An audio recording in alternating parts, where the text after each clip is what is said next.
तो गोविंद गोविंद गाऊंगी, गोविंद गोविंद गाऊंगी।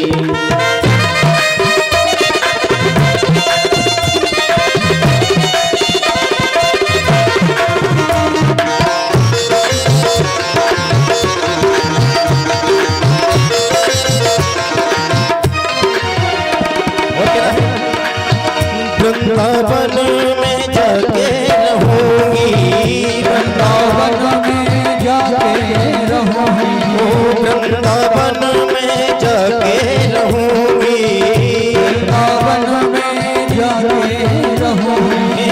सुख दुख अपने आप सहूंगी, सुख दुख अपने आप सहूंगी। प्रेम प्रीति के बांध के घुंघरू, प्रेम प्रीति के बांध के घुंघरू, नाच नाच बल खाऊंगी। मैं तो गोविंद गोविंद गाऊंगी, गोविंद गोविंद गाऊंगी।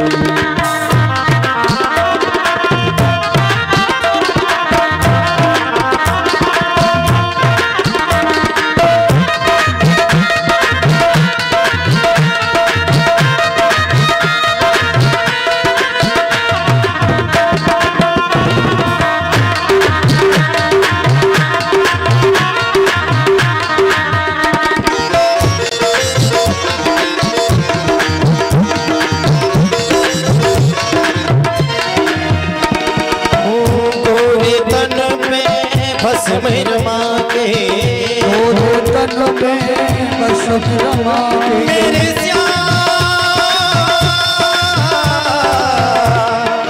मेरे श्याम।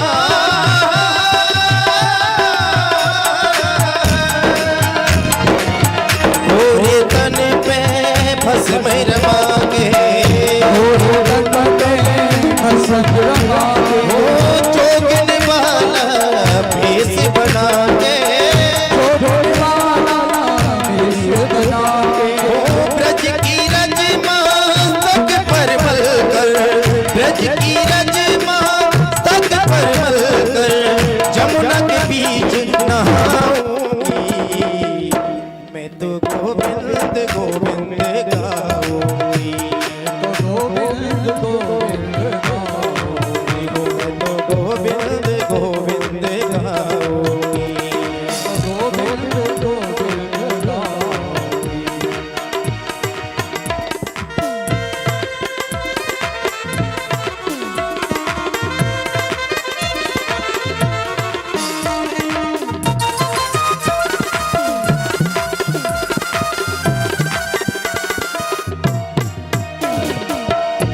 राणा जी हर महल चौबारे, राणा जी हर महल चौबारे, छोड़ यही सब जाऊंगी। मैं तो गोविंद गोविंद गाऊंगी, मैं तो गोविंद गोविंद गाऊंगी, मैं तो गोविंद गोविंद गाऊंगी, मैं तो गोविंद गोविंद गोपाला मेरे श्याम, मेरे श्याम, मेरे श्याम।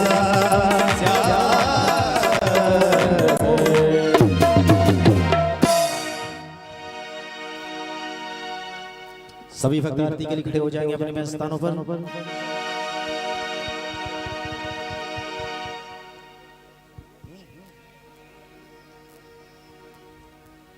श्री हरि हरि हरि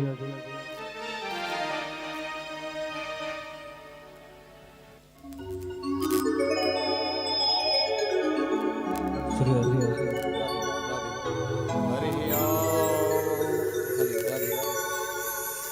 चंद्रमा मनसो जातः चक्षो शूद्रो जायतः श्रोता प्राणजमुखारवृण जायतः आराधिकदीपं दर्शयामि।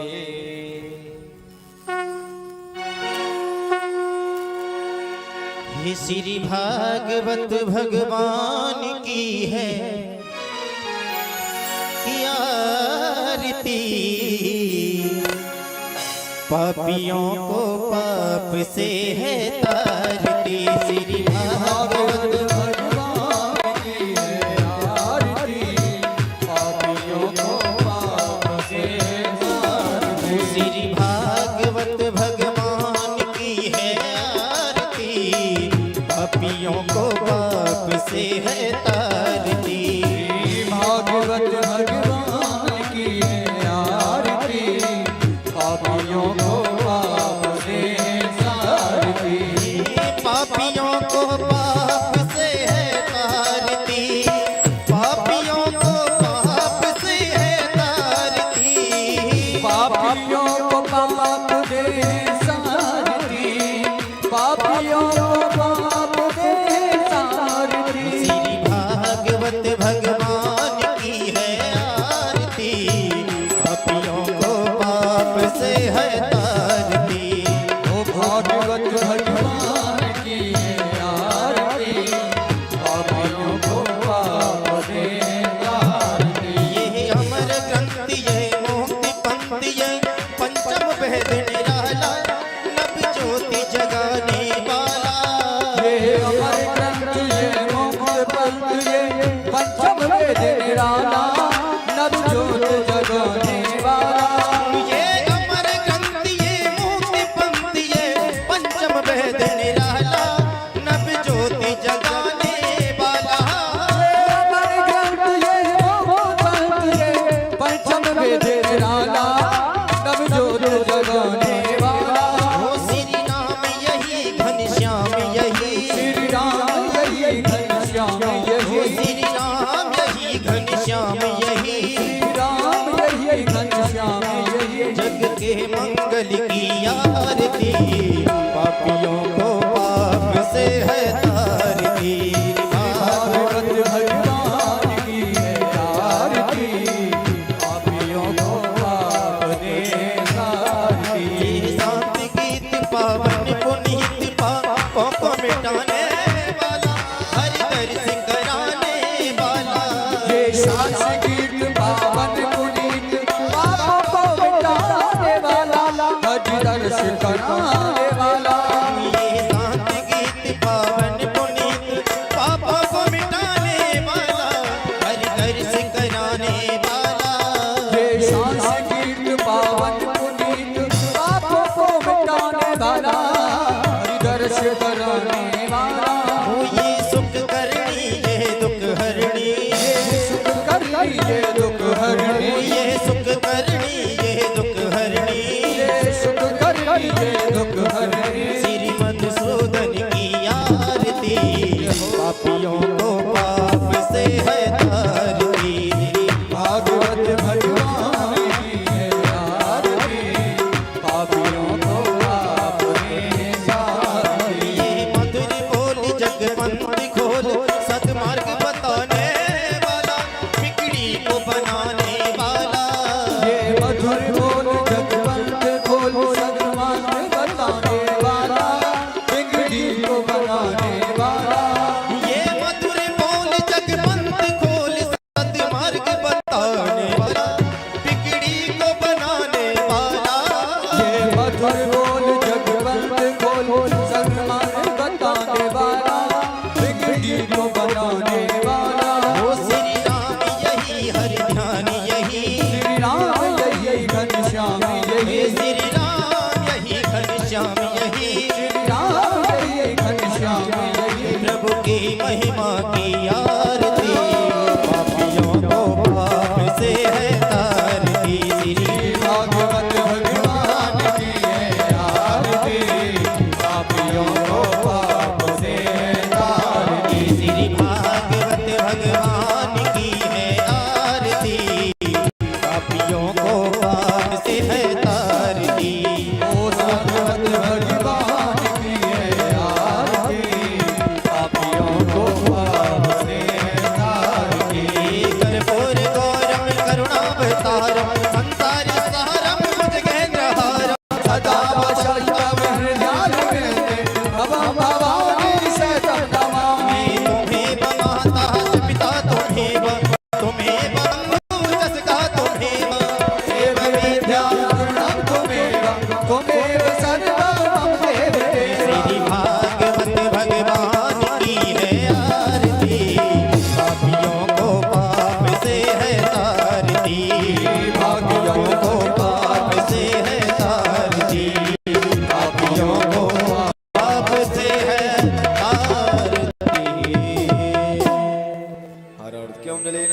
कलीगणम महादेव गौ शांति अंतरिक्षगुम शांति रापा शांति रोगदय शांति वनस्पते शांति पृथ्वी शांति सर्वगुम शांति सामाय सुशांतिर्भवतु। सभी भक्त अपने स्थान पर बैठ जाएं।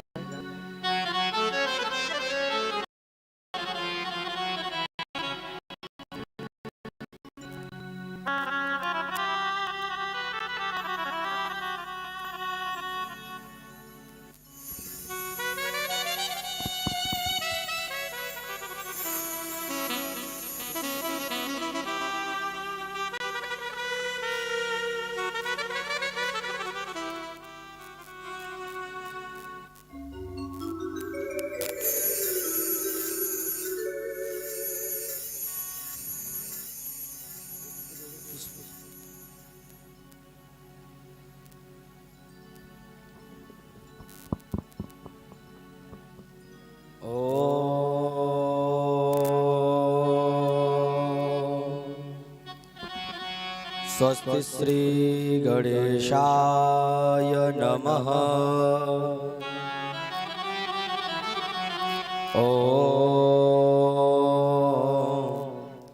स्वस्ति श्री मातृपितृचरणकमलेभ्यो नमः।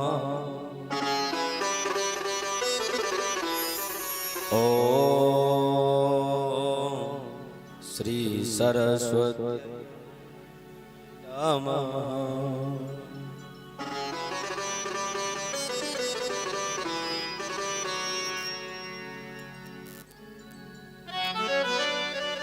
मंगलो भगवान विष्णु मंगलो गरुड़ध्वज मंगलो पुंडरीकाक्ष मंगलायतनो हरि सच्चिदानंदरूपाय विश्वोत्पत्त्यादिहेतवे तापत्रयविनाशाय श्रीकृष्णाय वयो नमः।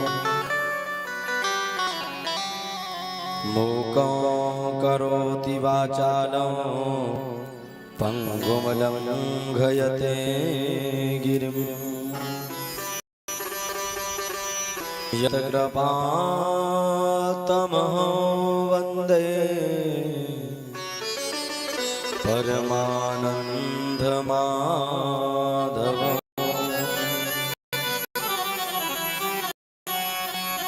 गुरुर्ब्रह्मा गुरुर्विष्णु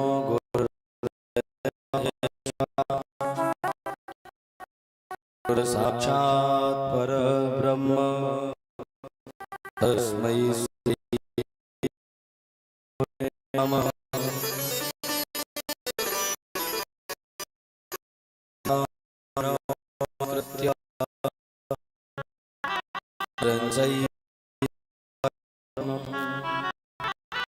देवी ततो जया मुदीरये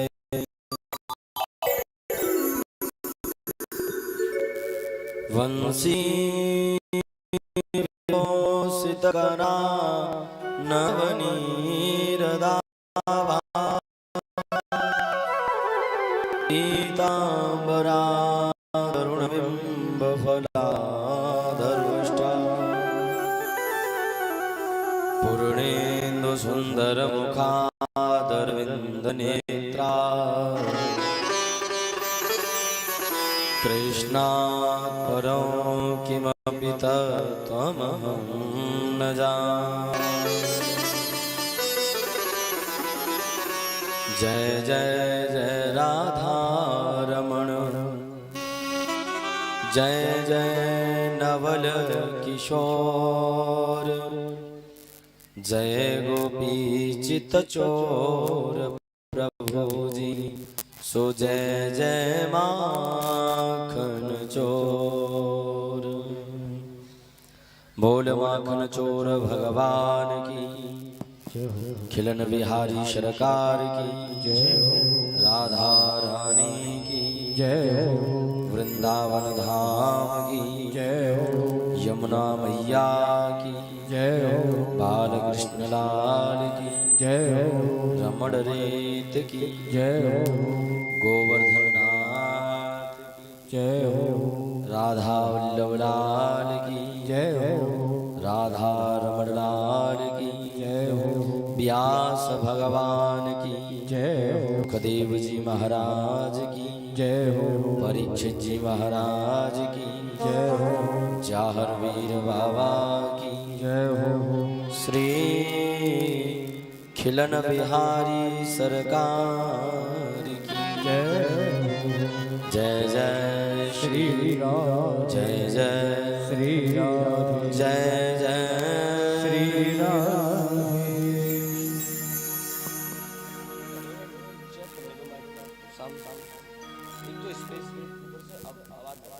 जरा धीरा जरा धीरा जरा धीरा जय श्री राधे जरा धीरा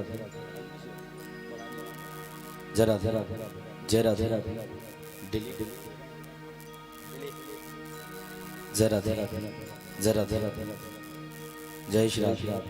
हाँ हाँ अकारण करुणा वरुणालय भक्तवांछा कल्पतरु तड़िंदत विड़िंदत पीतांबरधारी नंद नंदन व्रज नंदन यशोदा नंदन भगवान श्री कृष्ण की वांगमयी प्रतिमूर्ति श्रीमद् भागवत महापुराण को हम सभी प्रभु प्रेमी जन मिलकर के बारंबार प्रणाम करते हैं। पूज्य गुरुदेव भगवान जिनके चरणों में अनंत कोटिशः प्रणाम नमन और वंदन करते हैं। श्रीमद् भागवत कथा के परम वक्ता परम श्रोता अनंत बलवंत अखंड ब्रह्मचारी श्री हनुमान जी महाराज के चरणों में बारंबार प्रणाम करते हैं। जहाँ भगवान नाम संकीर्तन हरि कथा आदि होती हैं वहां पर देवता भी किसी न किसी रूप में आकर के विराजमान होते हैं और भगवान की कथा को सुनते हैं। उन सभी देवताओं के चरणों में प्रणाम करते हैं। श्रीमद् भागवत कथा के आयोजन करता श्री जाहरवीर बाबा के परम उपासक वंदनीय स्मरणीय प्रातः स्मरणीय श्री गौरीदास जी महाराज जो परीक्षित की भूमिका में विराजमान हैं, ऐसे संतों को प्रणाम नमन और वंदन।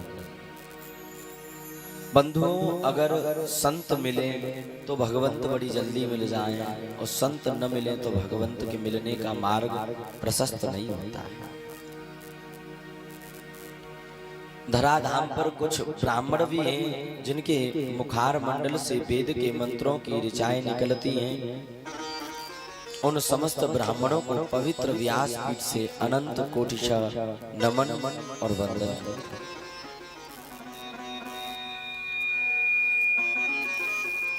वाम अंग में विराजमान मेरे प्रिय संगीतज्ञ बंधु जिनके हस्त कमलों में मुखार मंडल में साक्षात माता सरस्वती विराजित रहती हैं, ऐसे संगीतज्ञ बंधुओं को प्रणाम नमन और वंदन। विगत दिनों से YouTube और Facebook के माध्यम से श्रीमद् भागवत कथा का जो घर बैठे ही लाइव प्रसारण श्रवण कर रहे हैं, उन सभी श्रोताओं का मान वंदन। आइए आप सभी लाइव प्रसारण से जुड़िए, कथा का आनंद लीजिए। आज षष्ठम दिवस की छठवें दिवस की कथा को श्रवण करने से पूर्व मन वाणी आदि को पवित्र करें। संसार के समस्त झंझटों को अलग रख करके हरि नाम संकीर्तन का आश्रय लेकर के भगवान की कथा का आनंदोपान दर्शनोपान श्रवणोपान करते हैं। आइए अपने मन को भगवती श्री राधा रानी के चरणों में लेकर के चलते हैं। 2 मिनट भगवान नाम संकीर्तन पुण्य कथा का आनंद। हरे राधे को नाम अनमोल बोलो राधे राधे राधे को नाम अनमोल बोलो राधे राधे राधे को अनमोल बोलो राधे राधे श्यामा को नाम अनमोल बोलो राधे राधे श्यामा को नाम अनमोल बोलो राधे राधे ब्रह्मा भी बोले राधे विष्णु भी बोले राधे राधे बोले राधे विष्णु भी बोले राधे ब्रह्मा भी बोले राधे विष्णु भी बोले राधे राधे बोले राधे विष्णु बोले राधे शंकर के डमरू में आज आई राधे राधे शंकर के डमरू से आवाज आई राधे राधे श्यामा को नाम अनमोल बोलो राधे राधे ओ श्यामा को नाम अनमोल बोलो राधे राधे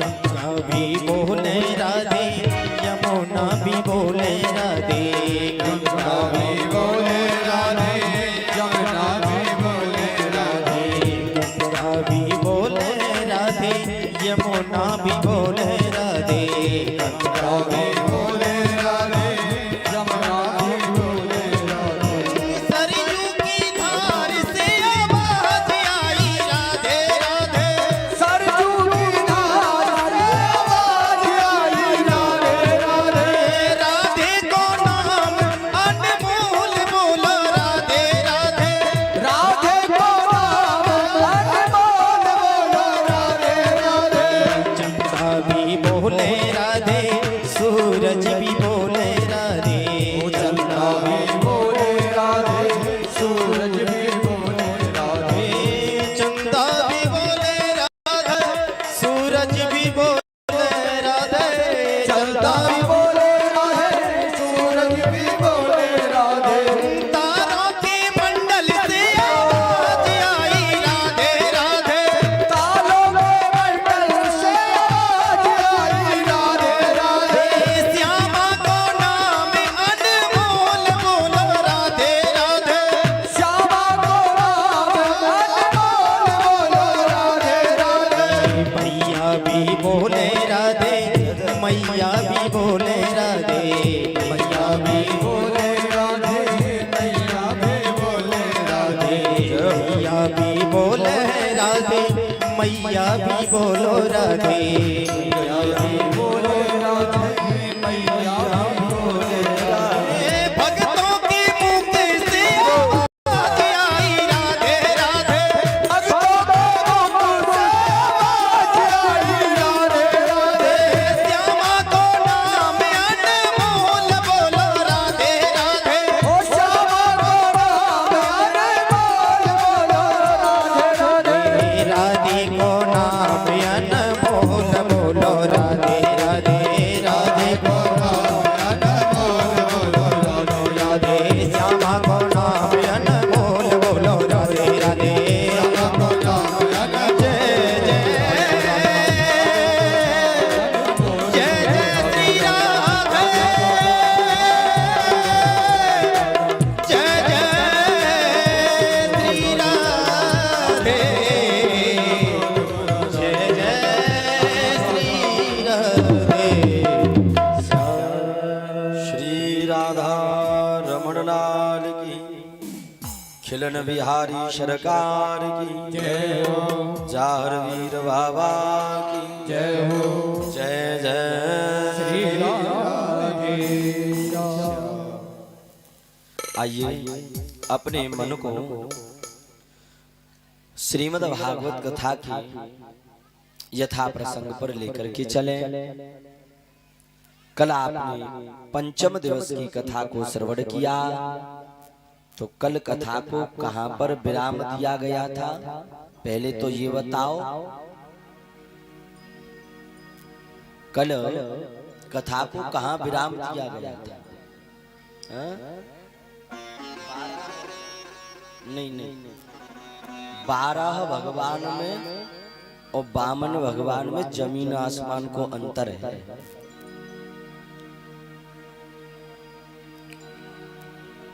श्री वामन भगवान की जय हो। विलोक्य विघ्नेश विधम तदीश्वरं दुहन्ति वीर्य यथा सन्दः कृत्वाय वपुकाक्षाद गृहत प्रविष्टय। एक बार सप्त ऋषि भ्रमण करते करते भगवान नारायण के पास आए। भगवान नारायण ने सप्त ऋषियों का स्वागत किया और एक माला दी और सप्त ऋषियों को वो माला मिली। तो सप्त ऋषि उस माला को लेकर के भ्रमण करते करते आ रहे हैं कि सामने से दुर्वासा ऋषि मिल गए। वामन भगवान का जन्म कब हुआ, कहाँ हुआ, क्यों हुआ, विस्तार से समझो शुरू से। दुर्वासा ऋषि को सप्त ऋषियों के द्वारा एक माला मिली, तो दुर्वासा ऋषि उस माला को लेकर के जा रहे हैं। सामने ऐरावत हाथी पर इंद्र देवता चल करके आ रहे हैं। तो यहाँ पर दुर्वासा ऋषि ने उस माला को इंद्र देवता के गले में डाल दिया और इंद्र देवता ने उस माला को अपने ऐरावत हाथी के गले में डाल दिया और ऐरावत हाथी ने उस माला को अपने पैरों से कुचल दिया। तो संत के द्वारा मिले हुए प्रसाद का अपमान हो गया और संतों के प्रसाद का अपमान कभी करना नहीं चाहिए। तो दुर्वासा ऋषि ने देखा कि मैंने जो माला इंद्र को दी है, इंद्र ने ऐरावत को दे दी और ऐरावत ने उस माला को पैरों से कुचल दिया है। तो दुर्वासा को क्रोध आ गया। इंद्र, मैं तुम्हें श्राप देता हूं, तुमने मेरे द्वारा दिए गए प्रसाद का अपमान किया है, तो जाओ एक दिन तुम श्रीहीन हो जाओगे। एक दिन तुम श्रीहीन हो जाओगे। इंद्र देवता को श्राप दे दिया। और यहाँ पर दुर्वासा ऋषि ने ऐरावत हाथी को भी श्राप दिया। अच्छा, ऐरावत हाथी को श्राप क्यों दिया? हाथी को श्राप इसलिए दिया कि उस हाथी ने माला को पैरों से कुचल दिया। दोनों की गलती थी, इंद्र देवता की गलती और उस हाथी की गलती। तो ऐरावत हाथी को श्राप दे दिया कि तुम अब साधारण हाथी बनोगे, प्रधान हाथी नहीं बनोगे। और इंद्र को श्राप दे दिया कि तुम श्रीहीन हो जाओगे।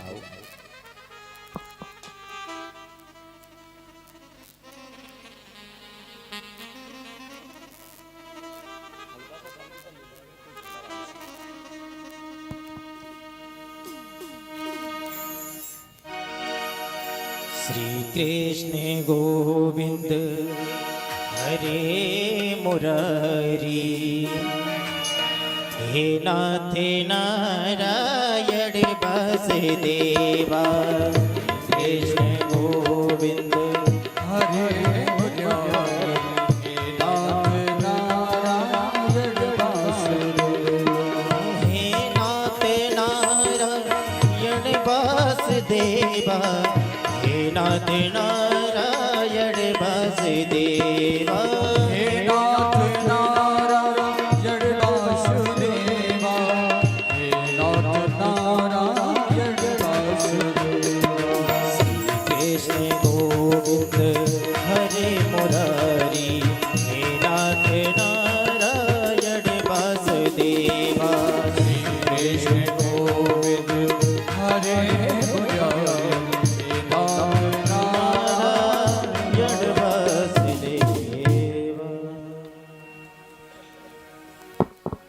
बोल वासुदेव भगवान की।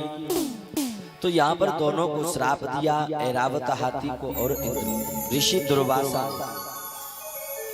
और उसी श्राप की वजह से देवताओं में और राक्षसों में महासंग्राम हुआ, जिसे देवासुर संग्राम कहते थे। अच्छा, यहाँ पर जिस हाथी को श्राप दिया जा रहा है ये ऐरावत हाथी है। और दुर्वासा ने श्राप दिया कि तुमने मेरे प्रसाद का अपमान किया है, मेरे द्वारा दी गई माला का अपमान किया है, इसलिए ऐरावत हाथी में श्राप देता हूं कि तुम साधारण हाथी बन जाओ।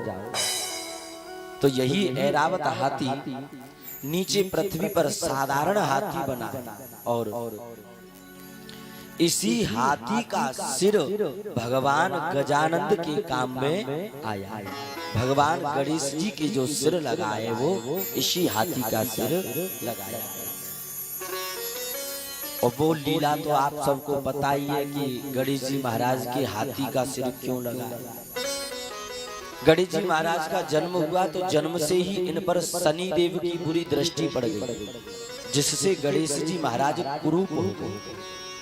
मैया पार्वती ने महादेव से कहा ऐसा पुत्र अच्छा नहीं लग रहा है, कुरूप है, रूपवान बना दो। तो महादेव बाबा कहीं बाहर गए थे, इधर पार्वती मैया स्नान कर रही है। पार्वती मैया ने गणेश से कह दिया कि मैं जब तक स्नान दान आदि से निवृत्त न हो जाऊं तब तक कुटिया के अंदर किसी को आने मत दे। महादेव द्वार पर खड़े, महादेव आ रहे हैं, गणेश जी द्वार पर खड़े। महादेव बाबा ने अंदर जाने का लाख प्रयास किया, गणेश जी ने अंदर नहीं जाने। तो यहाँ पर गणेश जी में और महादेव बाबा में युद्ध हुआ और महादेव बाबा ने ही गणेश जी के शीर्ष को काट दिया। मैया पार्वती आई, क्रोध आ गया, अच्छा अपने पुत्र का शीश काट दिया। महादेव ने कहा पार्वती आप ही तो कह रही थी कि गणेश जन्म से ही कुरूप है, इसका रूप कुरूप है, तो इसे रूपवान बना, तो अब हमें इसे रूपवान ही तो बना रहे। महादेव बाबा ने विष्णु भगवान आदि ब्रह्मा जी को आदेश दिया प्रातः काल में जाइए, ब्रह्म मुहूर्त में उत्तर की दिशा में कोई भी जीव जंतु पशु पक्षी आदि मिले उसके शीश को काट करके लाइए और गणेश के सिर पर धड़ पर रख दो। विष्णु भगवान आदि गए उत्तर की दिशा में तो एक हथनी बैठी हुई है और वो अपने बच्चे से पीठ दे करके शयन कर। सबने देवी देवताओं ने विचार किया ये कैसी माँ है कि अपने पुत्र को पीठ दे करके शयन कर। मैयाओं कभी भी पुत्र को पीठ दे करके शयन नहीं करना चाहिए। तो वहां पर उस हाथी के सिर को काट लिया गया और भगवान गणेश जी के सिर पर धड़ पर रख दिया। बोल गणेश भगवान की। उसके बाद देवताओं में और दानवों में मैत्री हुई, मित्रता हुई। विचार किया कि समुद्र का मंथन किया जाए, तो समुद्र का मंथन किया गया। लेकिन समुद्र का मंथन करे तो कैसे करे? मंदरांचल पर्वत ले लिया और बासुकी नाग ले लिया। मंदरांचल पर्वत को रई बना लिया और बासुकी नाग को रस्सी बना लिया। और जैसे ही मंदरांचल पर्वत को समुद्र में रखा गया तो पर्वत बार बार डूबने लग गया समुद्र में। देवता दौड़े दौड़े भगवान के पास गए, प्रभु हम मंथन करना चाहते हैं लेकिन मंदरांचल पर्वत बार बार समुद्र में डूब रहा है। तो भगवान ने यहाँ पर एक अवतार लिया, जो अवतार भगवान का बड़ा विचित्र अवतार है।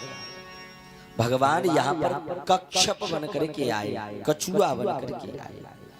बोल कच्छप स्वरूप भगवान की। और भगवान ने आकर के मंदरांचल पर्वत को अपनी पीठ पर धारण किया है और फिर मंथन प्रारंभ हुआ। अब यहाँ पर देवताओं को पता है कि मंथन होवेगा तो समुद्र मंथन में सबसे पहले विष निकलेगा। तो देवता चाहते हैं कि हम पूंछ की तरफ लग जावे और जे राक्षस मुख की तरफ लग जाए। क्यों? विष निकलेगा तो मुख में से निकलेगा।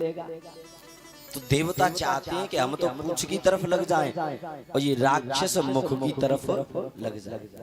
लेकिन राक्षस उल्टे, अगर जिस काम को हम करेंगे उसी काम को ये करेंगे तो इनके उल्टेपन का फायदा उठा लिया जाए। और देवता गए और देवता जाकर के वासुकी नाग के मुख की तरफ लग। राक्षस आए, क्यों भैया तुम मुख की तरफ क्यों लग रहे हो? बोले हम देवता बड़े हैं, मुख की तरफ ही लगेंगे। राक्षस बोले नहीं नहीं नहीं, तुम छोटे हो, पीछे लगो और हम राक्षस मुख की तरफ लगेंगे। और देवता मन ही मन में बोले कि हम जाइए तो चाह रहे हैं कि तुम मुख की तरफ लगो। तो यहाँ पर राक्षस तो मुख की तरफ लग गए वासुकी नाग की, और देवता पूंछ की तरफ लग गए। अब मंथन प्रारंभ हुआ और मंथन प्रारंभ हुआ तो सर्वप्रथम मंथन में से कालकूट नाम का विष निकला। और जैसे ही विष निकला तो देवता भाज गए, राक्षस भाज गए। अरे बता रहे थे कि अमृत निकलेगा, इसमें से तो विष निकल रहा है। और सबने अवगढ़दानी महादेव बाबा से प्रार्थना करी। महादेव बाबा आए और महादेव बाबा ने विष का पान किया। नाम प्रभाव जानिसी बनी को, कालकूट फल दीने अमी को। महादेव बाबा ने कालकूट विष को पान किया। 14 रत्न उच्च श्रवा घोड़ा ऐरावत हाथी कामधेनु गैया कौस्तुक मणि मदिरा आदि ये सब निकले। और इसमें ही श्री धनवंतरी महाराज अमृत का कलश लेकर के निकले। देव देव महादेव भूता नाम भूत भावना, त्राहि न शरणापन्न, त्रैलोक्य दाहांत विशाल। महादेव के विष पान करने के बाद मंथन में से अनेक अनेक वस्तुएं निकली। जो वस्तुएं सबको स्वीकृत करा दी गई। माता लक्ष्मी का प्राकट्य हुआ, भगवान नारायण को प्राप्त हुई। और धनवंतरी महाराज अमृत का कलश लेकर के आए तो राक्षस दौड़े दौड़े गए और जाकर के अमृत के कलश को छीन लिया। देवता भगवान नारायण के पास गए, प्रभु मंथन दोनों ने बराबर किया, परिश्रम दोनों ने बराबर किया, और मंथन में से जो अमृत निकला है इस अमृत को ये राक्षस लेकर के भाग गए। प्रभु कोई यत्न करो। तो यहाँ पर भगवान नारायण ने बड़ा सुंदर रूप बनाया है, सुंदर अवतार लिया है, जिसे हम और आप मोहिनी अवतार कहते हैं। बोल मोहिनी स्वरूप भगवान की।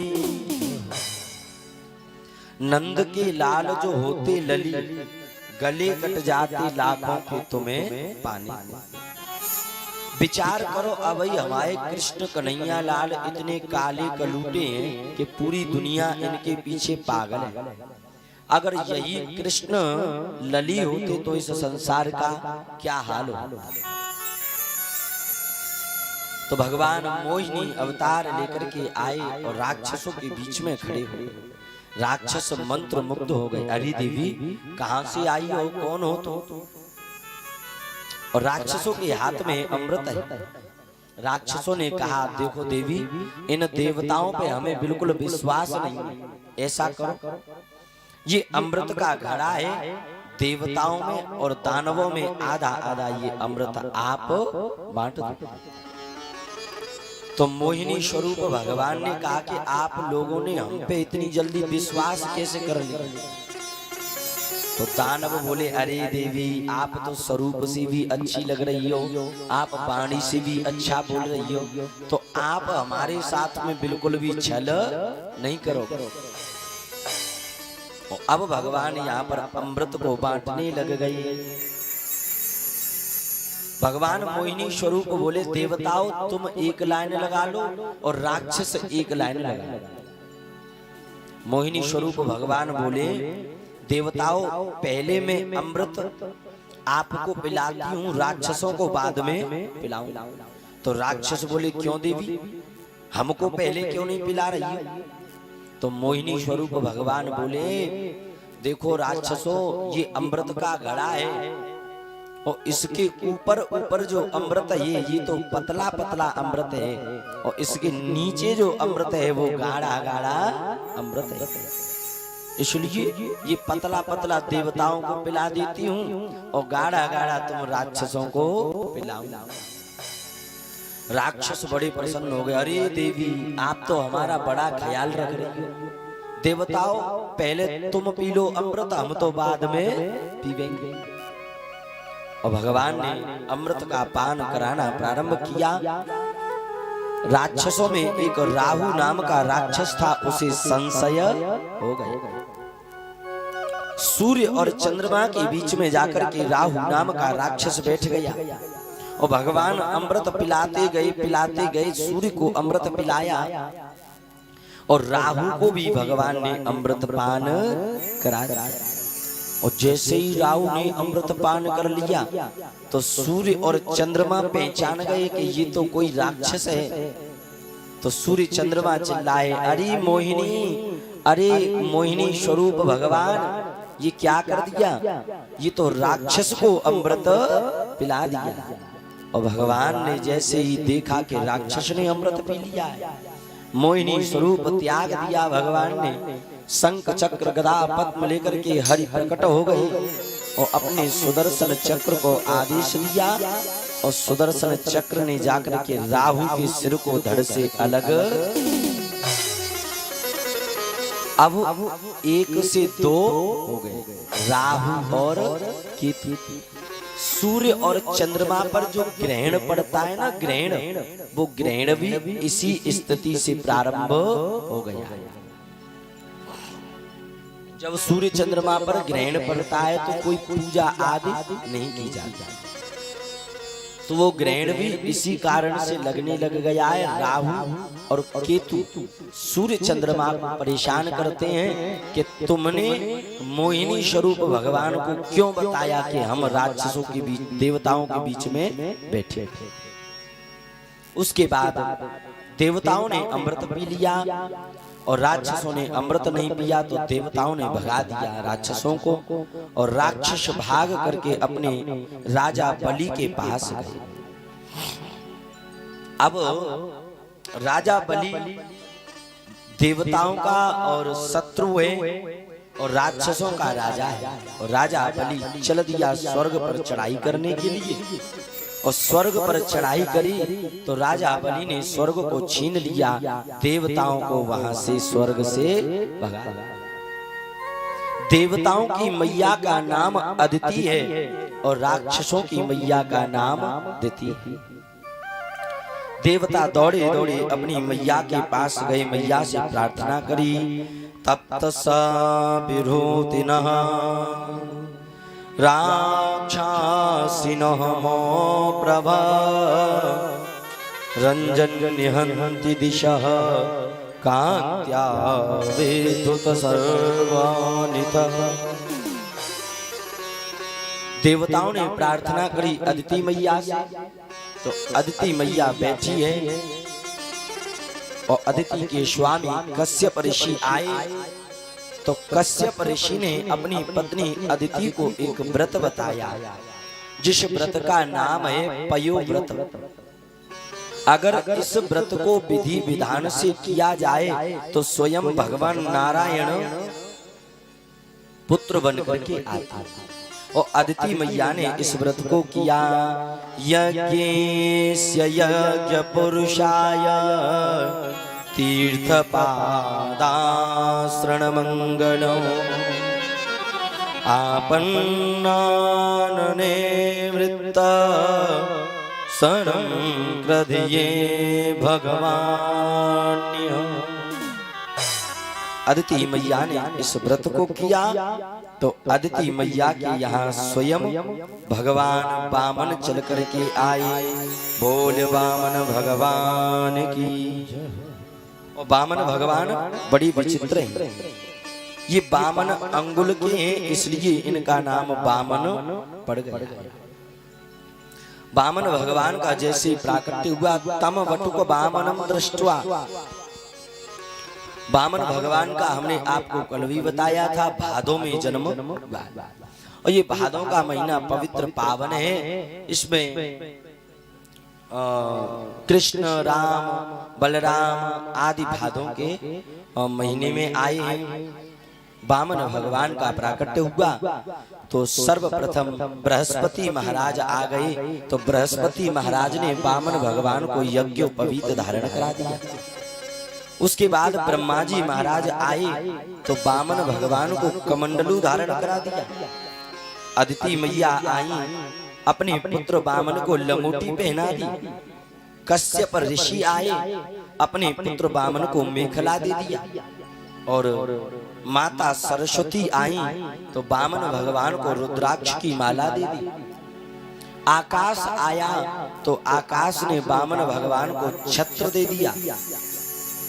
उसके बाद भूदेवी प्रकट हो गई, वामन भगवान को चरण पादुका पहना दी।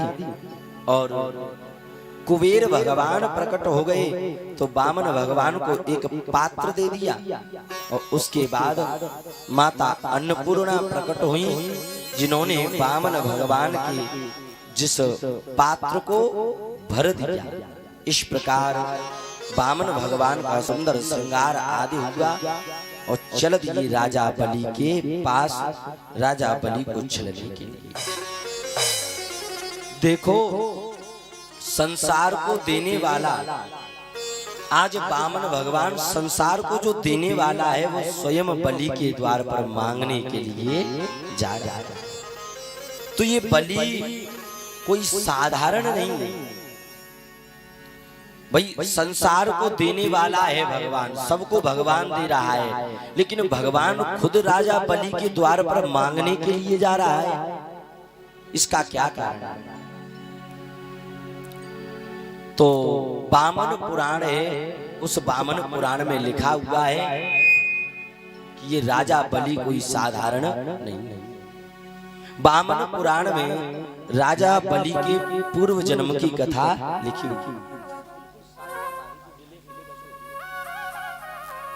वामन पुराण में राजा बलि के पूर्व जन्म की कथा लिखी हुई कि ये राजा बलि पूर्व जन्म में कौन था और इसने ऐसा कौन सा पुण्य किया जिस पुण्य के करने से स्वयं भगवान इसके यहाँ दान मांगने के लिए आए।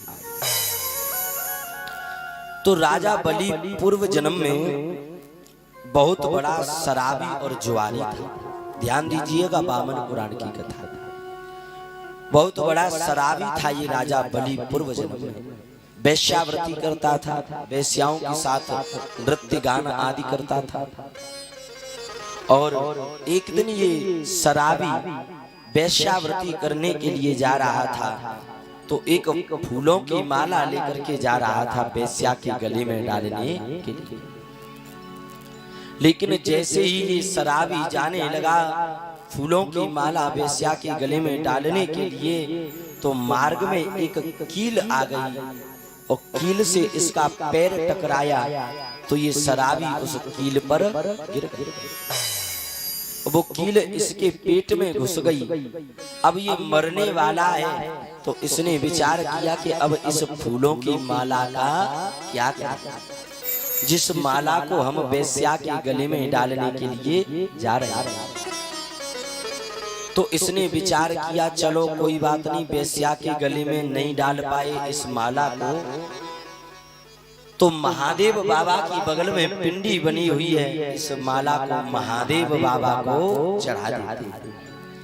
और मरते समय अगर इस माला को महादेव बाबा को धारण कराएंगे तो कुछ न कुछ फल जरूर मिलेगा।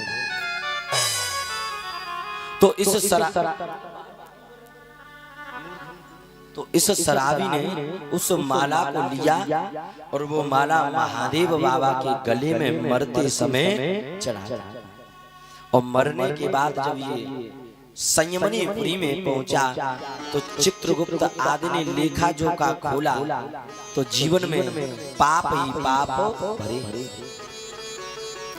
पूरी किताब पलट दी, कहीं भी पुण्य नहीं दिखा, लेकिन जैसे ही अंतिम पेज पलटा तो एक पुण्य दिख गया।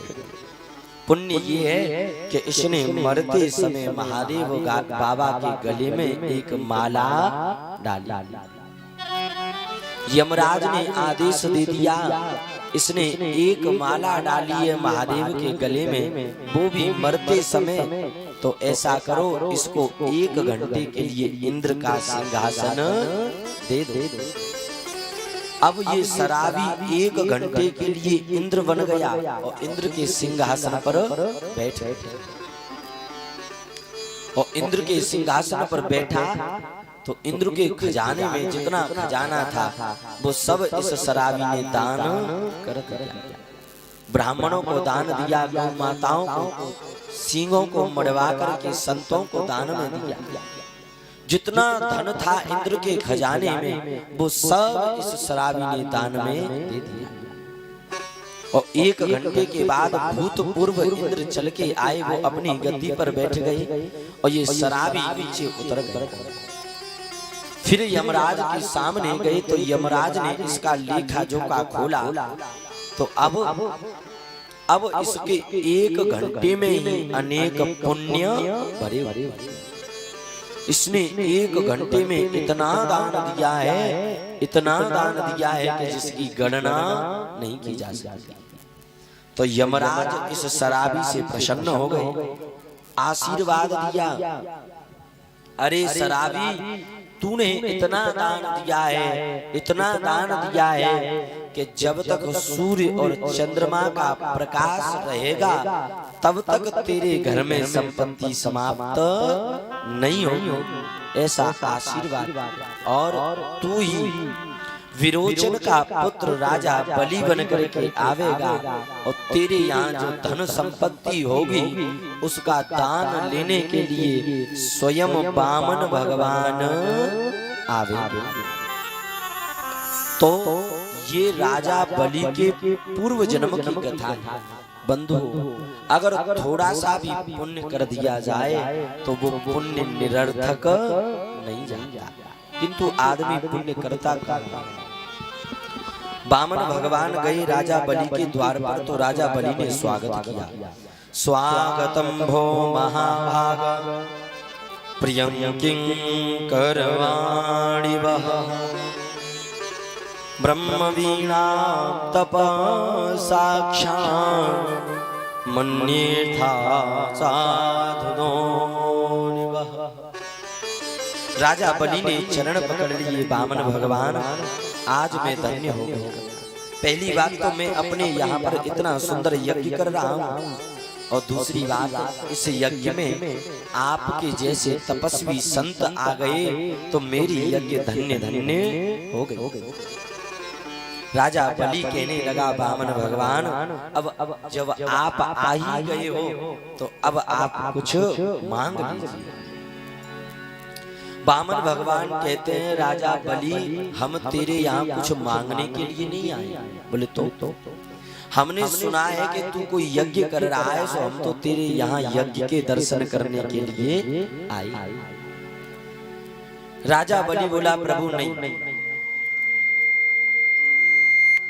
राजा बलि के द्वार का नियम है कि अगर इसके द्वार पर कोई भी व्यक्ति आता है तो वो खाली हाथ नहीं जाता। वामन भगवान कुछ तो मांगे। राजा बलि से वामन भगवान कहने लगे, देख बलि किसके लिए मांगे, क्या मांगे और क्यों मांगे। ये संसार है, संसार की इच्छाएं कभी समाप्त नहीं होती हैं, भोग विलास आदि कभी द्रप्त नहीं होती। राजा बलि बोला, अच्छा मैं समझ गया कि आप क्यों नहीं मान रहे। आप सोच रहे होंगे कि आप अकेले हैं तो किसके लिए मांगोगे, क्या मांगोगे। राजा बलि बोला, प्रभु वामन भगवान अगर आप कह दो तो मैं आपका सुंदर विवाह करवा दूं। वामन भगवान बोले, भैया ब्याह है जाओ तो घर में देवी जी आ जाएगी, और देवी जी आ जाएगी तो वे रहेंगी कहाँ। राजा बलि बोला, मैं आपको एक बड़ा सुंदर महल दान में दे दूंगा, पर आप कुछ मांग लो। अच्छा बोले, हाँ। वामन भगवान बोले, ब्याह है जावे वो देवी जी आ जाएगी तो एक दो बाल गोपाल है जावे, फिर वो बाल गोपाल पढ़ेंगे कहाँ। बोले, बढ़िया एक विद्यालय खुलवा दूंगा, पर तुम दान जरूर ले लो। वामन भगवान बोले, भैया एक दो बाल गोपाल है जाएंगे, बाई चांस इन एक दो बाल गोपाल में से एक बाल गोपाल लुढ़क गयो तो रोनो पड़ेगा। तो राजा बलि बोलो, प्रभु रोनो तो तुम्हें ही पड़ेगा, रोवे काज में किराए पे लेके नहीं आऊं। वामन भगवान कहते हैं, राजा बलि ऐसा दान नहीं चाहिए जिस दान को लेने के बाद हमको रोना पड़े। अच्छा, इतने में राजा बलि के एक गुरु हैं जिनका नाम है शुक्राचार्य, और शुक्राचार्य जी दौड़े दौड़े आ गए, बलि इनको दान मत देना, इनको साधारण मत समझे, ये तो साक्षात ब्रह्म है, तेरा सब कुछ छीन ले जाए। राजा बलि बोला, गुरुजी मेरे द्वार का नियम है, कोई भी आता है तो खाली हाथ नहीं जाता है, मैं तो दान दूंगा। शुक्राचार्य जी चाहते हैं कि राजा बलि दान नहीं देवे, और राजा बलि चाहता है कि द्वार से वामन भगवान खाली हाथ नहीं जावे। तो वामन भगवान बोले, अच्छा राजा बलि अगर ज्यादा ही दान देने की इच्छा जग रही है तो पहले संकल्प करो। और राजा बलि ने संकल्प किया, और संकल्प के लिए जैसे ही कमंडल लेकर के आए तो कमंडल की टोटी में शुक्राचार्य जी जाकर के बैठे।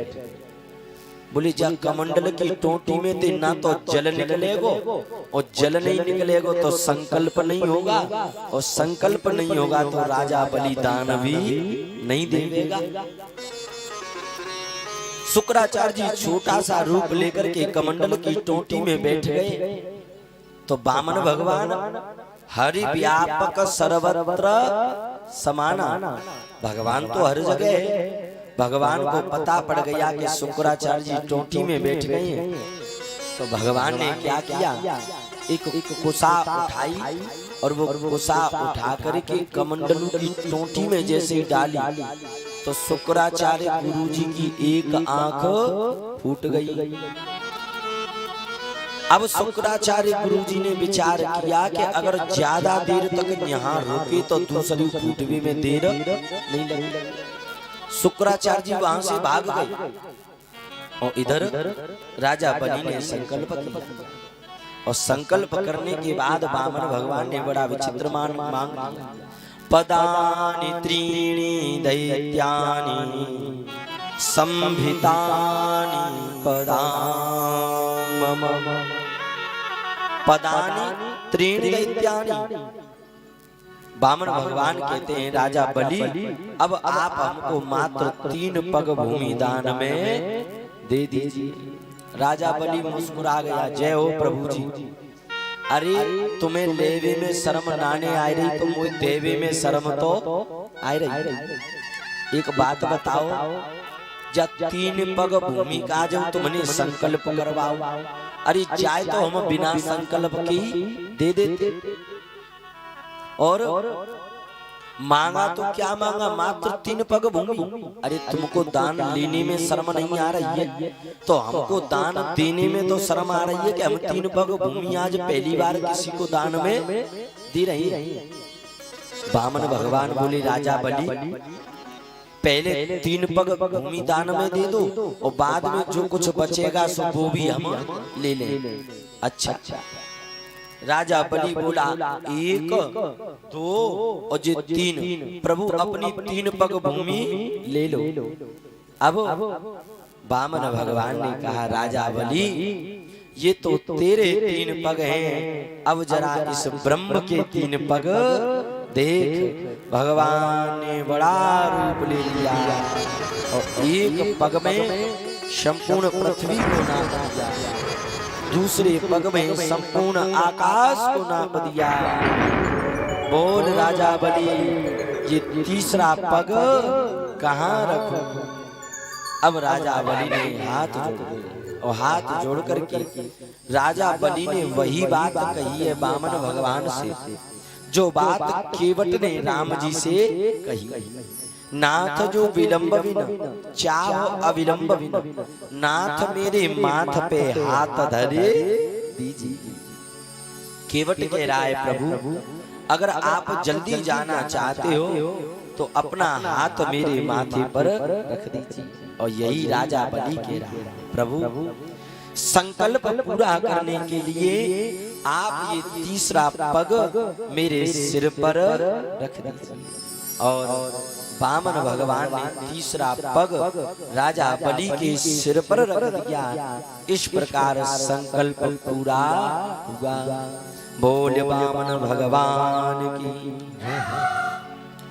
उसके बाद वामन भगवान ने राजा बलि से कही कि अब तू कछु मांग। राजा बलि बोलो प्रभु तुम खुदा हमारे यहाँ मांगे भी आए तो अब हम तुमसे कहा मांगेंगे? नहीं कुछ तो मांग ले, हम तुझसे प्रसन्न हैं, जो मांगेगा वही दे देंगे। अच्छा तो राजा बलि बोला प्रभु अब देना ही चाहती हो तो सुनो, नीचे पाताल में मेरा एक महल बना हुआ है और उस महल के जिस दरवाजे से मैं बाहर निकलूं उस दरवाजे पर मुझे आप ही खड़े दिखो। वामन भगवान बोले सूदी सूदी काय कुनाने कह रहे हो कि चौकीदार बन जाओ। हाँ अब तू इधर से निकलेगा तो हम इधर भागेंगे और तू इधर से निकलेगा तो हम इधर भागेंगे। और वामन भगवान यहाँ पर द्वारपाल बनकर के राजा बलि के द्वार पर खड़े हो जाते हैं। और राजा बलि अगर इस दरवाजे से निकले तो वामन भगवान उस दरवाजे से खड़े मिलते हैं और इससे निकले तो वामन भगवान वहां खड़े मिलते। नारद जी महाराज भ्रमण करते करते लक्ष्मी जी के पास गए। कहाँ है? बोले को तो पतो ना। अरे वो तो नीचे राजा बलि के द्वार पर चौकीदारी कर रही है। माता लक्ष्मी बहन का रूप लेकर के गई, राजा बलि के हाथ में राखी बांध दी। राजा बलि ने कहा बहन जब तूने राखी बांध ही दी है तो अब कुछ मांग। तो यहाँ पर लक्ष्मी जी ने वामन भगवान को ही मांग। राजा बलि समझ गया ओहो हमारे साथ वहां भी छल हुआ था और हमारे साथ यहाँ भी छल हो गया। सुखदेव कहते हैं परीक्षित इस प्रकार भगवान ने वामन अवतार धारण किया और समुद्र मंथन की लीला को विराम दिया। श्री खिलन बिहारी सरकार जय जय श्री। अब बड़ी सुंदर लीला का श्रवणोपान करा रहे हैं सुखदेव जी महाराज, जिस लीला का नाम है गजेंद्र उपाख्यान। गजेंद्र उपाख्यान को श्रवण कराते हैं। आसीत गिरिवरो राज त्रकूट इति विश्रुतः क्षीरोनामृतेन श्रीमान्यानुतमोचितः। गजेंद्र उपाख्यान। आसीत गिरिवरो राजस्त्रकूट इति विश्रुतः। परीक्षित एक त्रकूट नाम का पर्वत है और उस त्रकूट नाम के पर्वत पर एक हाथी रहता है जिसका नाम है गजेंद्र। और ये हाथी बड़ा बलवान है। 10,000 हाथियों का बल अकेले इस हाथी में है और इसकी 50 पत्नी है और 150 पुत्र हैं गजेंद्र के। और गजेंद्र इस हाथी के जीवन में समस्त प्रसन्नताएं किसी भी प्रकार की कोई कमी नहीं। और जब जब आदमी के जीवन में समस्त प्रसन्नताएं होती हैं, तब तब आदमी यही सोचता है कि ये प्रसन्नताएं बस ऐसे के ऐसे ही बनी रहे, ये समाप्त नहीं होंगी। लेकिन अगर जीवन में सुख है तो जीवन में दुख भी आता है, और दुख है तो सुख भी आता है। गजेंद्र के जीवन में समस्त प्रकार का सुख है, किसी भी प्रकार की कोई कमी नहीं। तो गजेंद्र चाहता है कि ये सुख ऐसे के ऐसे ही बना रहे। एक दिन गजेंद्र अपने पुत्रों के साथ, अपनी पत्नियों के साथ, एक ऋषि है जिनका नाम है कपिल मुनि, उनके आश्रम पर एक नदी बनी हुई है। तो ये गजेंद्र उस नदी में स्नान करने के लिए गए।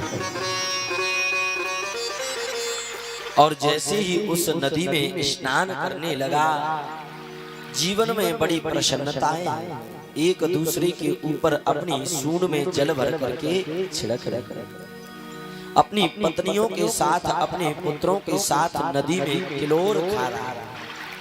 बड़ा सुख है जीवन में। लेकिन उस सुख के बीच में एक दुख भी चल करके आ गया। और वो दुख क्या है? गजेंद्र स्नान कर रहा है तो गजेंद्र के पैर को एक गिराह ने, एक मगरमच्छ ने कस के पकड़ लिया। गजेंद्र लाख प्रयास कर रहा है पैर को छुड़ाने का, पर पैर छूट नहीं रहा है। लड़ते लड़ते लड़ते लड़ते जब बहुत समय बीत गया, गजेंद्र का पैर टस से मस नहीं हो रहा है। गज और गिराह लड़े जल भीतर, लड़त लड़त गज हारे, तब गज ने हरि नाम पुकारे, हरि नंगे निपाए।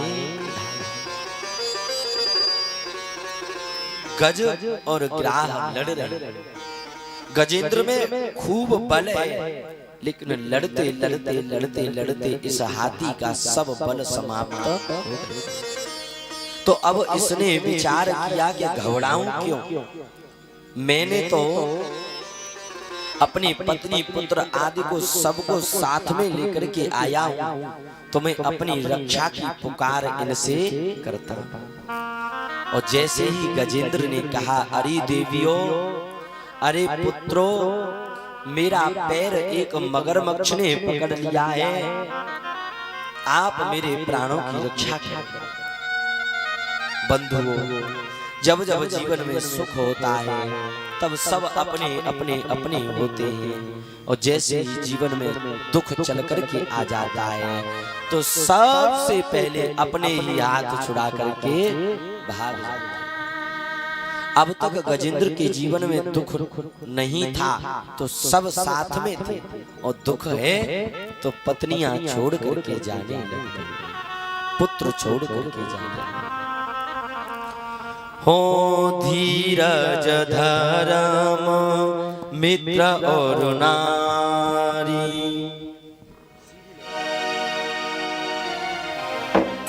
हो धीरज धर्म मित्र और नारी, धीरज धर्म मित्र एक नारी, धीरज धर्म मित्र और नारी, धीरज धर्म मित्र एक नारी, धीरज धर्म मित्र एक नारी।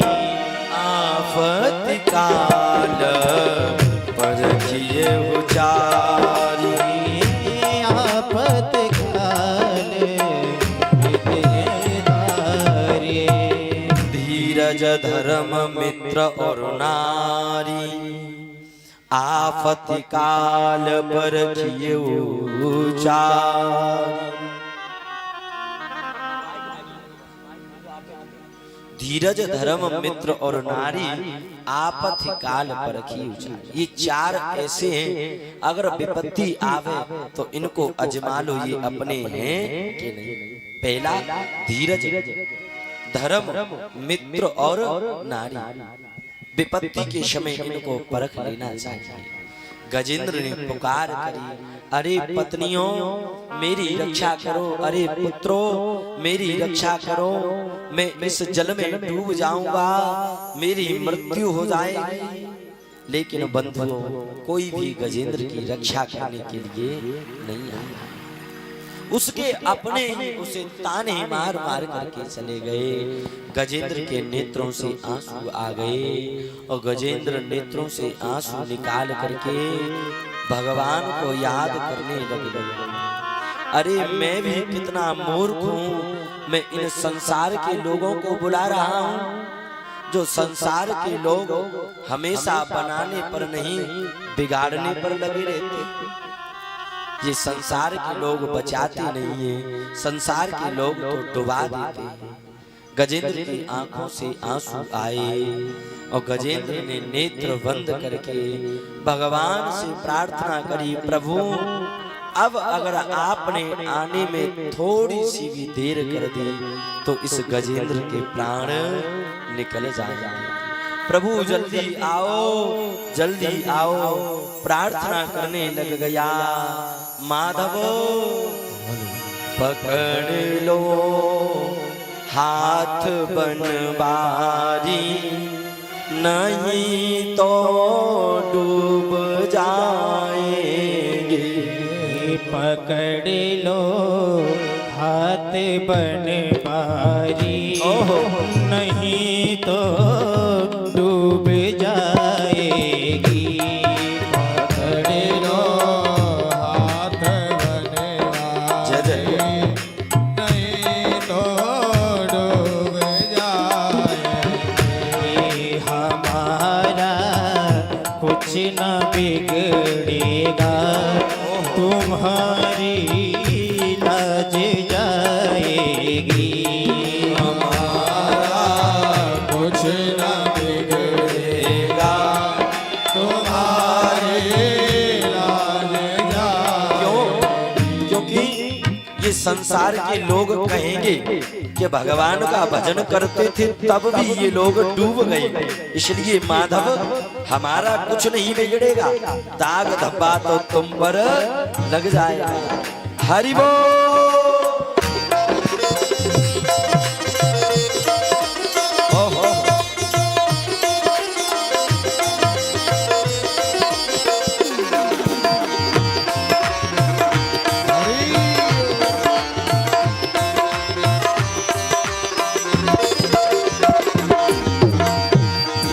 धरी है पाप की गठरी, हमारे सर पे ये भारी। धरी है पाप की गठरी, हमारे सर पे भारी। धरी है पाप की गठरी, हमारे सर पे है भारी। हरे पाप की गठरी, हमारे सर पे है भारी। भजने पापों का है भारी, भजने पापों का है भारी। इसे कैसे हरि बोल।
पर जमाना छोड़ बैठे हैं तुम्हारे भरोसे पर जमाना छोड़ बैठे हैं मेरे श्यामा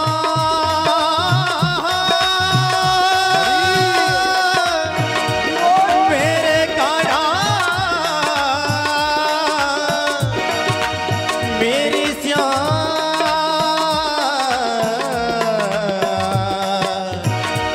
मेरे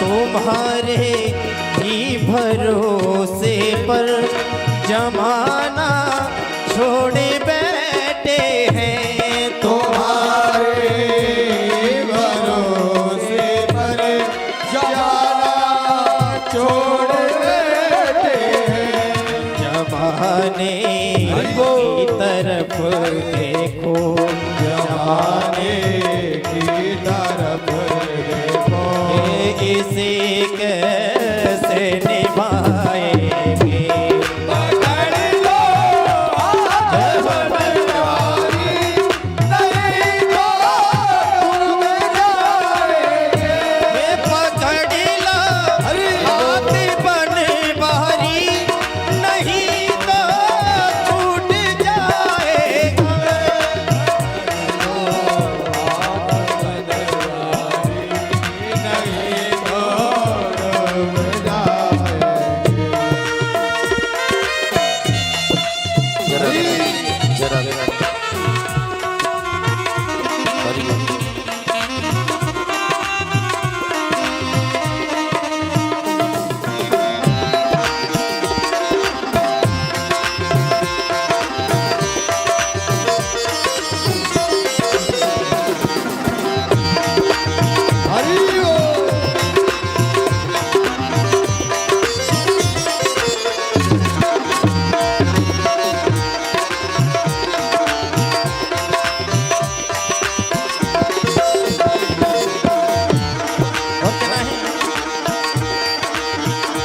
दर्द दिल की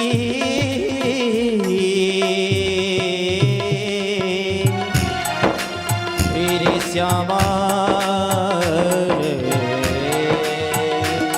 दर्द दिल की कहें किससे सहारा ना कोई देगा दर्द दिल के कहें किससे सहारा ना कोई देगा ये दर्द दिल की कहें किससे सहारा कोई ना देगा दर्द दिल के कहें किससे सहारा ना कोई देगा और कहना हे मोहन सुनोगे आप ही मोहन सुनोगे आप ही मोहन और किसको सुनाएंगे पकड़ लो हाथ बनवारी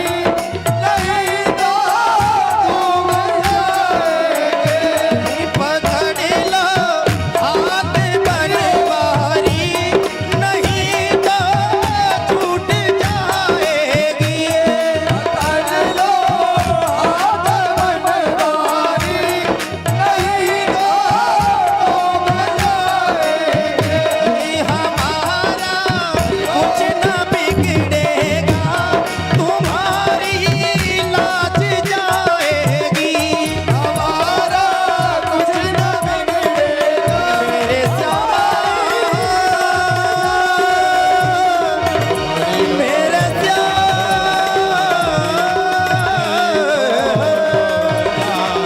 मेरे श्यामा मेरे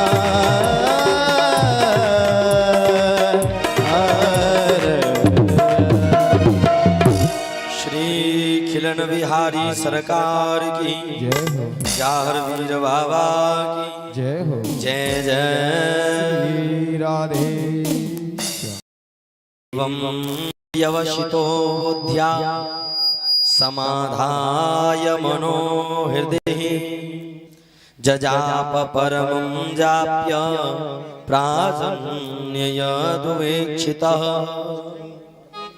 जब गजेंद्र ने पुकार करी, प्रभु आइए हमारा हाथ थाम लीजिए। गज और गिराह लड़े जल भीतर, लड़त लड़त गज हारे। जब गज पूर्ण तरह हार गए तो गजेंद्र ने प्रार्थना करी और भगवान ने जैसे ही प्रार्थना को सुना तो भगवान ने इतनी सी देर नहीं लगाई और गजेंद्र की रक्षा के लिए भगवान चल दिए। और भगवान जैसे ही जाने लगे तो अपने गरुड़ से कहा, अपने वाहन से कहा कि गरुड़ जल्दी चलो, नीचे पृथ्वी पर गजेंद्र पर बड़ा संकट है और मुझे उसकी जाकर के रक्षा करनी।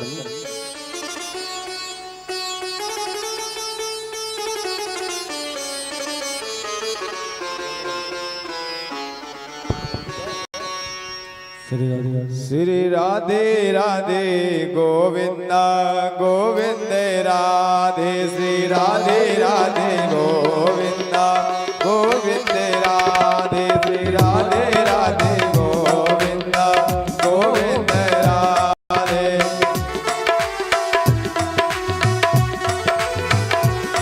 श्री राधे राधे गोविंदा गोविंद राधे, राधे राधे गोपाल राधे, गोविंद राधे राधे गोपाल राधे,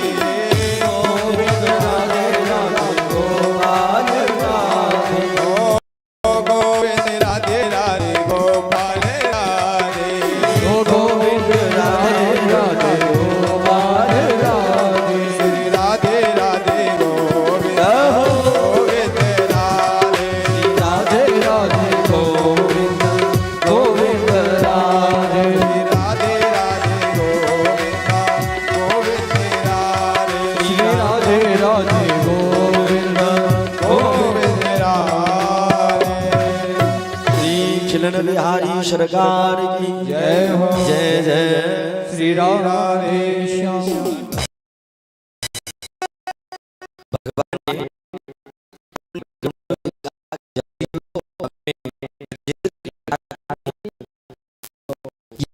गरुड़ को अभिमान,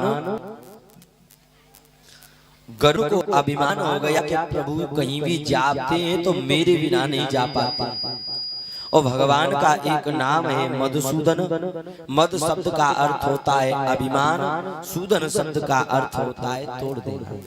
जिन लोगों को अभिमान हो जाता है माधव क्षण भंगुर, थोड़ी सी देर में उन लोगों के अभिमान को तोड़ देते। गरुड़ को अभिमान हो गया कि भगवान मेरे बिना कहीं जा नहीं पाते हैं, तो गरुड़ की पीठ पर भगवान ने अपनी 2 उंगली रख दी और गरुड़ से कहा कि गरुड़ उड़ करके दिखाओ। तो गरुड़ बोला प्रभु पहले पूरे बैठ जाओ जब उड़ करके दिखाओ। भगवान बोले नहीं गरुड़, आज आप हमारी 2 उंगलियों को ही उड़ा करके बताओ। गरुड़ बोला प्रभु रोज उड़ा करके ले जा रहा हूँ, रोज बिठा करके ले जा रहा हूँ, तो आज भी बिठा करके ले जाऊंगा, पूरी बैठो। भगवान ने जिद करी नहीं गरुड़ तुम बस हमारी 2 उंगलियों को उड़ा करके बताओ। और गरुड़ ने अपनी एड़ी से चोटी तक का बल लगा लिया, पर भगवान की 2 उंगलियों को गरुड़ उड़ा करके नहीं दिखा पाया। गरुड़ का अभिमान टूट गया, प्रभु मुझे क्षमा कर दो, मुझे अभिमान हो गया था। तो यहाँ पर भगवान गरुड़ पर बैठ करके गजेंद्र की रक्षा करने के लिए जा रहे हैं और उधर गजेंद्र टकटकी लगा के देख रहा है कि प्रभु मेरी रक्षा करने के लिए जरूर आवे, जरूर आवे। और जैसे ही गजेंद्र ने देखा तो दूर सामने से भगवान गरुड़ पर सवार होकर के आ रहे हैं। गजेंद्र प्रसन्न हो गया, गजेंद्र के नेत्रों से आंसू निकले और गजेंद्र ने क्या किया, बगल में एक कमल का पुष्प लगा हुआ है। तो गजेंद्र ने अपनी सूंड से उस कमल के पुष्प को तोड़ा और तोड़ करके भगवान के चरणों में डाल दिया। और भगवान आए, सुदर्शन चक्र को आदेश दिया और सुदर्शन चक्र ने जाकर के उस मगरमच्छ की, उस गिराह के सिर को धड़ से अलग कर दिया, अलग कर दिया। और उसके बाद उस गिराह के शरीर से एक ज्योति निकली और वो जो ज्योति आकाश की परिक्रमा करने के बाद भगवान के चरणों में जाकर के समाहित हो गई। सुखदेव कहते हैं, परीक्षित इस प्रकार मैंने आपको गजेंद्र मोक्ष की कथा सुनाई। परीक्षित जी बोले, महाराज कथा तो सुनाई पर समझ में नहीं आई, इसे विस्तार से समझाने का प्रयास करो। तो यहाँ पर सुखदेव जी महाराज गजेंद्र की कथा को परीक्षित जी को विस्तार से समझा रहे हैं।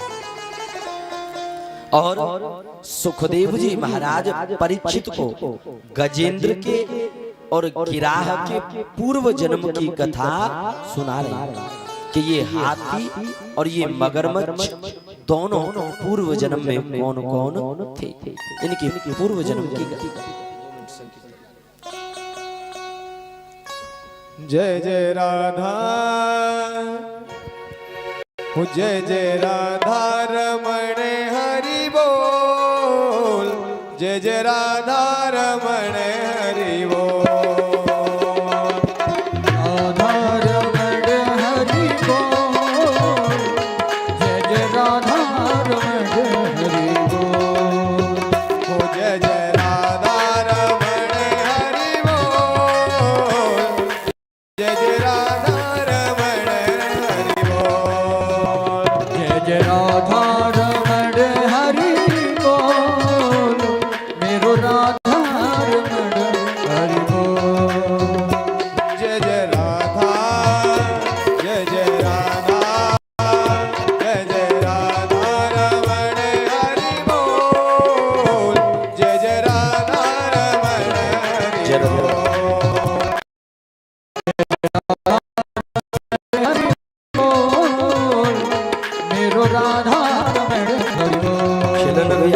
सरकार की जय हो, राधा रानी की जय हो, जय जय श्री राधे श्याम।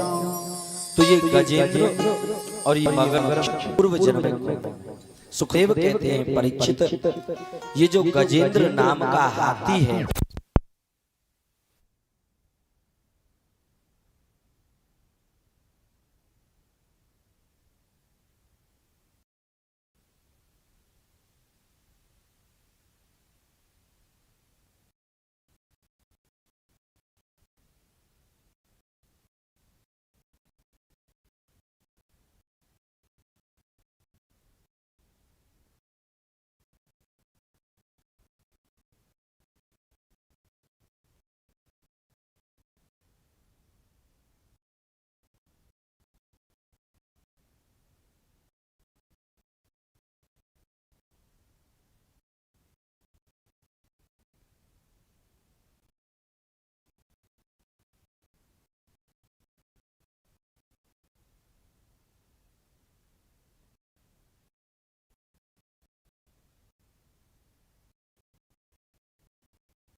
जरा जरा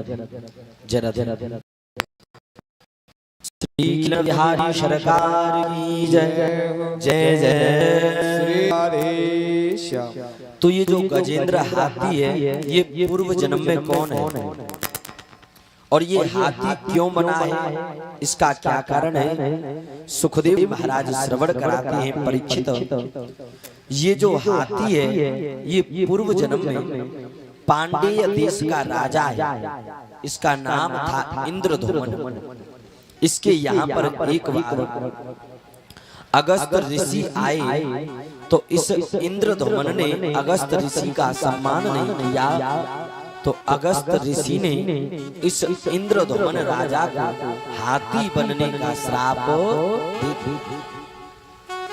ये हाथी पूर्व जन्म में पांड्य देश का राजा इंद्रधुमन है और इसने संत का अपमान कर दिया, सम्मान नहीं किया, तो संत ने इसको हाथी बनने का श्राप दे दिया। उसके बाद ये मगरमच्छ पूर्व जन्म में कौन है और ये मगरमच्छ क्यों बना, इसका क्या कारण है?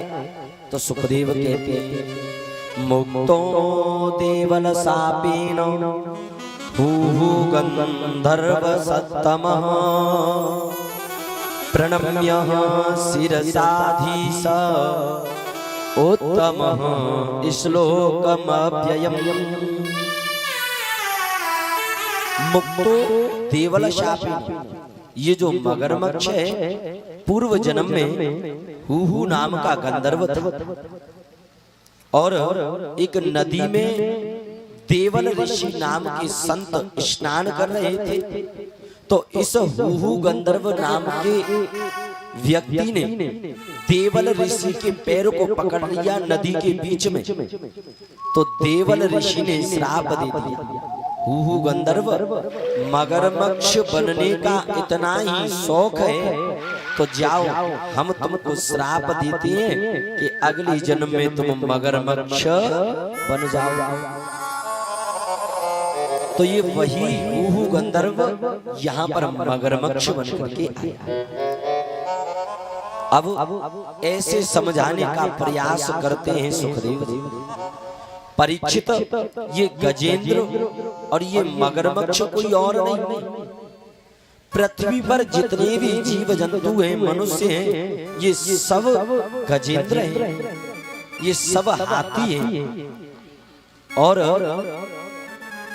जो मगरमच्छ है ये भी कोई और नहीं, ये कलयुग ये मगरमच्छ। कालः व्यालः मुखग्रास त्रास निर्नाश हितम। तो ऐसे समझने का प्रयास किया जाए, जितने भी इस धरती पर मनुष्य हैं सब गजेंद्र हैं और ये जो कलयुग है ये मगरमच्छ का काल व्याल मुखग्रास त्रास निर्नाश हित। जिस प्रकार उस हाथी का पैर मगरमच्छ के मुख में दबा हुआ था, ऐसे ही हम और आप इस कलयुग के मुख में दबे, इस कलयुग के अंदर जाते जा रहे हैं और दिन प्रतिदिन हम और आप छोटे होते जा रहे हैं। तो सुखदेव कहते हैं परीक्षित, भगवान मृत्यु को भेजने से पहले हमारे और आपके जीवन में 4 प्रकार की घंटियां बजा और आप सभी को अवगत कराया जाता है। हम सबके बीच में श्रीमद् भागवत कथा के परम वक्ता आचार्य श्री विकास जी पधारे हुए हैं, जो यहाँ पर पूर्व में कथा कर चुके हैं। महाराज जी आप आसन लीजिए अपना ऊपर। तो अब यहाँ पर श्रवण कराया जा रहा है कि ये गजेंद्र कौन है। बोले गजेंद्र हाथी और समस्त जीवधारी ये हाथी और भगवान मृत्यु को भेजने से पहले जीवन में 4 प्रकार की घंटी बजाता है। 4 प्रकार की भगवान वार्निंग ऑप्शन देता है कि भैया अब तुम बूढ़े होने वाले हो तो भगवान का भजन करना प्रारंभ कर दो। तो पहली घंटी भगवान जीवन में कौन सी बजाता है? जब हम तुम वृद्धा अवस्था को जाते जाते हैं तो भगवान मृत्यु को भेजने से पहले हमारे पास 4 संदेश भेजता है, और जिनमें पहला संदेश भेजता है कि जो हमारी बाल है ना, बाल, भगवान इन बालों को सफेद कर देते हैं। और भगवान कहता है कि देखो भैया, अब तुम्हारी मृत्यु आने वाली है, तुम्हारे जीवन की पहली घंटी बज गई, अब भगवान का भजन करना प्रारंभ कर दीजिए। तो ये पहली घंटी भगवान हमारे लिए भेजता है, बजाता है, तो हम इस पे बिल्कुल ध्यान नहीं देते। भगवान अगर हमारे बालों को सफेद कर देता है तो हम तुम फिर दोबारा से काले कर लेते। कहने का मतलब भगवान की घंटियों पर, भगवान के संदेशों पर विचार नहीं करते। भगवान ऊपर से सोचता है कि भैया हमने इसको समझाने का प्रयास किया लेकिन ये समझ नहीं रहा, तो भगवान जीवन में फिर दूसरी घंटी बजाता है। और दूसरी घंटी क्या बजाता है? ये जो हमारे नेत्र है ना, नेत्र, इन नेत्रों में मोतियाबिंद हो जाता है। भगवान समझाना चाहता है, अरे भैया तुम पूरे संसार में घूमे, इस संसार में तुम्हें कोई भी अपना नहीं दिखा। अब मन के नेत्रों को खोलने का प्रयास करो और मुझे देखने का प्रयास करो। और ये दूसरी घंटी बजाता है, लेकिन आदमी इस दूसरी घंटी पे भी विचार नहीं देते। भगवान नेत्रों में अगर मोतियाबिंद कर लेते हैं तो संसार के लोग नेत्रों का ऑपरेशन करवा लेते हैं, पर भगवान के संदेशों पर विचार नहीं देते हैं कि अब मृत्यु देवी आने वाली है, बातें पहले जो संदेश आ रहे। उसके बाद भगवान तीसरी घंटी बजाता है कि हमारे जो दांत हैं ये सब बाहर निकल गए। भगवान कहता है कि अब तुम्हें मृत्यु आने वाली है, ये तुम्हारे दांत निकल चुके हैं, संसार में खूब रबड़ी रसगुल्ला का आनंद लिया, अब जरा मेरे भजन का आनंद लो। लेकिन संसार के लोग यहाँ भी हार नहीं मानते। भगवान अगर दांतों को तोड़ देता है तो संसार के लोग दांत लगवा लेते। भगवान के संदेशों पर विचार नहीं करते हैं और भगवान के प्रत्येक संदेश को ऐसे ही निकाल। उसके बाद भगवान चौथी बार समझाने का प्रयास करता है। तो क्या करता है? ये जो श्रवण रंध्र है, ये जो कान है, भगवान इनको समाप्त कर देते, इनसे सुनाई देना बंद हो जाता है। भगवान कहते हैं संसार में हर जगह घूमे, तुमने सब कुछ श्रवण किया लेकिन तुम्हें ऐसा कुछ सुनने को नहीं मिला जिससे तुम्हें मेरा दर्शन हो सके। अब ऐसा करो, आपके श्रवण रंध्र कमजोर हो गए हैं तो अब आप मन के रंध्रों को खोल करके मुझे श्रवण करने का प्रयास करो। लेकिन लोग यहाँ पर भी हार नहीं मानते हैं। भगवान अगर कानों में श्रवण रंध्र कमजोर कर दे तो संसार के लोग लीड लगवा लेते। कहने का मतलब भगवान के द्वारा जो संदेश भेजे जा रहे हैं कि देखो अब मृत्यु आने वाली है और ये संदेश मैं तुमको भेज रहा हूँ, इनको समझने का प्रयास करो। लेकिन संसार के लोग इन पर गौर नहीं देते। तो फिर भगवान क्या करते हैं? भगवान घंटियां बजाना बंद कर देते, संदेश भेजना बंद कर देते, समझाना बंद कर देते। फिर तो भगवान सीधा का सीधा घंटा ही बजाता। पता पड़ेगी रात को तो बिल्कुल बढ़िया है, उद्द चना की दाल दे चुपर के रोटी खाई और 10 बजे ऐसे सोई गए कि अब जगवे को नामो नाने। कहने का मतलब ये है हम तुम सब गजेंद्र हैं और ये कलयुग मगरमच्छ है और हम तुम इस कलयुग के मुख में दबे हुए हैं और दिन प्रतिदिन इस कलयुग के मुख में जाते जा रहे हैं और दिन प्रतिदिन हम तुम छोटे होते जा रहे हैं।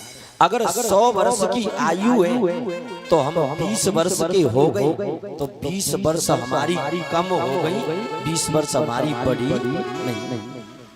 गजेंद्र उपाख्यान के माध्यम से यहाँ पर श्रवण कराया है।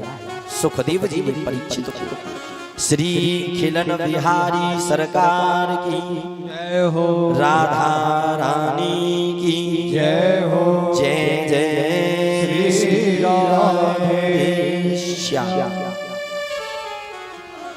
तो अब सुखदेव महाराज से परीक्षित ने प्रश्न किया, भगवान अब आप मुझे, ये तो आपने अष्टम स्कंद आदि की कथाएं सुनाई, अब नवम स्कंद आदि की कथा श्रवण कराइए। और सुखदेव जी महाराज नवम स्कंद की कथा श्रवण करा रहे हैं, जिसमें सूर्यवंश आदि का वर्णन सुना। और सुखदेव जी महाराज परीक्षित से कहते हैं, परीक्षित आप सूर्यवंश की कथा सुनना चाहते हैं। ये सूर्यवंश बड़ा विचित्र है, बड़ा प्रबल है। अच्छा बंधु, कथा को श्रवण करने से पूर्व आपको कथा के माध्यम तक लाने के लिए एक प्रसंग के माध्यम से आपको कथा तक जोड़ने का प्रयास करता। जब बालक जन्म लेता है तो बालक की माता पहला गुरु कहती है। हमारी तुम्हारी इस दुनिया में, इस सृष्टि में, बालक की दुनिया में, बालक के जीवन में माता का बड़ा दायित्व होता है, पत्नी की बड़ी भूमिका होती है। किंतु आजकल देखा जाए तो लोग स्त्रियों को ऐसा सम्मान नहीं देते। स्त्री को शक्ति माना गया है, शक्ति देवी माना गया। तो बिना पत्नी के, बिना माता की ये सृष्टि, ये संसार का कोई अस्तित्व नहीं है। ऐसे समझने का प्रयास करो। एक विनोद का प्रसंग है। एक बार एक पति देव और उनकी देवी जी एक मेला में गए, और मेला में गए तो अचानक से उनकी पत्नी जी खो गई। और पत्नी खो गई तो पतिदेव मेला में ढूंढते रहे कि देवी जी मिल जाएं, देवी जी मिल जाएं, पर देवी जी नहीं मिली। अब देवी जी नहीं मिली तो पतिदेव बेचारे माथे पे हाथ धर के बैठे कि पतोना ने कहां चली गई, कहां चली गई। इतनी में एक संत भगवान चल के आए, और संत भगवान ने पूछी, कथम रोदसी, क्यों रो रही हो? पंडित जी महाराज बोले, अरे संत भगवान क्या बताएं, क्या बताएं, ऐसे ऐसे मेला देख के आए, सो हमारी पत्नी हमसे बिछुड़ गई है, सो हम अपनी पत्नी ढूंढ रहे हैं, वो मिली ना नहीं रही। अब तुम संत हो, पत्नी को प्राप्त करने का, को ढूंढने का कोई मार्ग बताओ। तो संत भगवान बोले, मार्ग का बताएं, बढ़िया एक थाल लगाओ, और थाल में बढ़िया लडुआ, पेड़ा, रसगुल्ला रखो, ऊपर 500 को लोट रख के राम जी के मंदिर में जाके प्रार्थना करो कि राम जी हमारी पत्नी खोई गई है, सो कृपा करके ने हमारी पत्नी ढूंढवाई। अच्छा, अब उस व्यक्ति ने ऐसा ही किया, बढ़िया एक थाल लगाया, और थाल में फल रख दिए, बढ़िया रबड़ी रसगुल्ला रख दिए, 500 का लोट रख दिया, और चल दिया राम जी के मंदिर में। अच्छा, राम जी के मंदिर के बगल में हनुमान जी का मंदिर बना है, और राम जी के मंदिर के पुजारी बैठे हैं, और हनुमान जी के मंदिर के पुजारी भी बैठे हैं, और दोनों पुजारी देख रहे हैं कि जी 500 को लूट और जी रबड़ी रसगुल्ला राम जी के मंदिर में आवेंगे कि हनुमान जी के मंदिर में आवेंगे। दोनों को लोभ आ गया।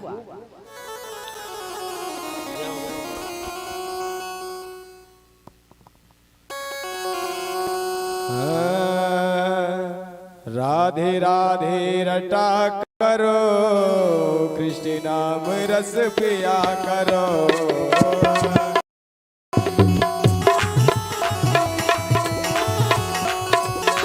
राधे राधे रटा करो, कृष्ण नाम रस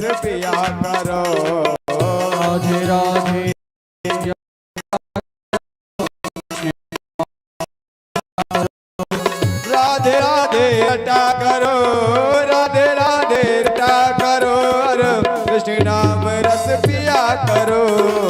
राधे राधे जपा करो, कृष्ण नाम रस पिया करो।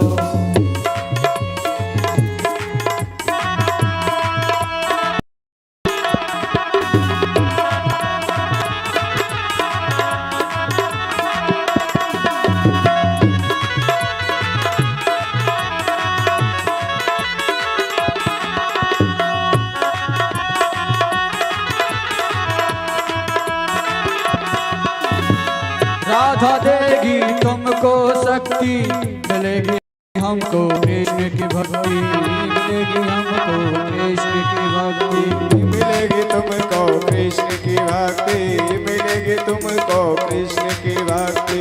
हो राधा देगी तुमको शक्ति, मिलेगी हमको कृष्ण की भक्ति, ओ मिलेगी हमको कृष्ण की भक्ति।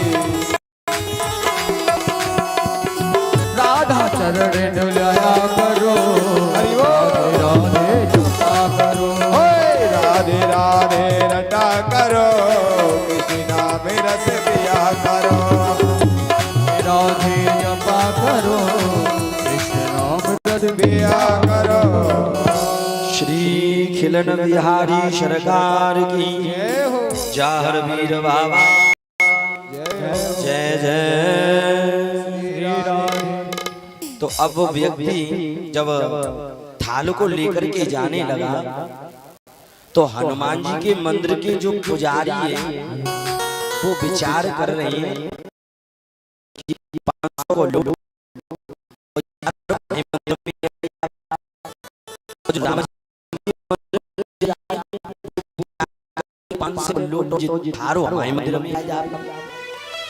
दोनों पुजारी आपस में विचार कर रहे हैं और इतने में वो व्यक्ति गया राम जी के सामने खड़ा हो गया और राम जी से प्रार्थना करने लग गया। अब तो रघुनाथ कृपा कर दो, पत्नी के बिना न लगे घरुनी को। राम जी से कह रहा है अब तो रघुनाथ कृपा कर दो और पत्नी के बिना न लगे घरुनी को।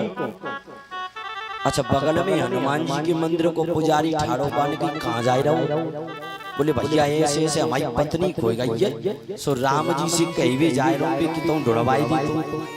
तो हनुमान जी के मंदिर को पुजारी बोलो गंत जगह पे जा रहा हूँ। क्यों नहीं गंत जगह पे जा कितको आया लिया थारे। अब का करे तो थारू लेके आए। बोले हनुमान जी के लिए ठाड़ो है और कही अब तो रघुनाथ कृपा कर दो, पत्नी के बिना न लगे घरुनी को। और सेठ जी थारू लियाओ इतको तो मुख देख सको पत्नी को। कपिराज सो प्रीति विनीत करो हो, कपिराज सो प्रीति विनीत करो, कर दी गो कृपा लला जनी को। और तेरी प्रिया को कहाँ ढूंढे, तेरी प्रिया को कहाँ ढूंढे, जो पतो न लगाई सको अपनी को। राम जी के जो मंदिर में पुजारी बैठा है उनसे दूसरे हनुमान जी के मंदिर का पुजारी कह रहा है कि तेरी प्रिया को कहाँ ढूंढे, जो पतो न लगाए सको अपनी।